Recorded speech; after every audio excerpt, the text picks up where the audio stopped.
মুসলিম বিশ্বের পবিত্র মাস রমজান শুরু হলেও গাজায় উৎসবের আবহ নেই। দীর্ঘ সংঘাত ও মানবিক সংকটের মধ্যে দক্ষিণ গাজার শহর খান ইউনুসে শত শত ফিলিস্তিনি লাইনে দাঁড়িয়ে অপেক্ষা করছেন একবেলা গরম খাবারের জন্য।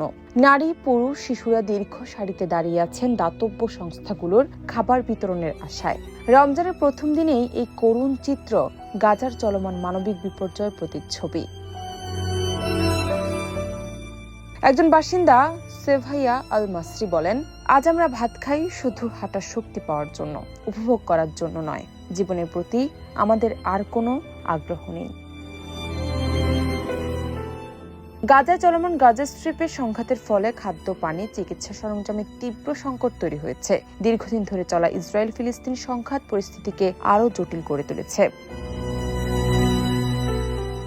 রমজান মুসলমানদের জন্য আত্মসংযম, প্রার্থনা ও সহমর্মিতার মাস হলেও গাজায় বহু পরিবারের জন্য এটি হয়ে উঠেছে বেঁচে থাকার সংগ্রামের প্রতীক। দাতব্য সংস্থাগুলোর সহায়তা ছাড়া অনেক পরিবারই ইফতারের খাবার জোগাড় করতে পারছে না।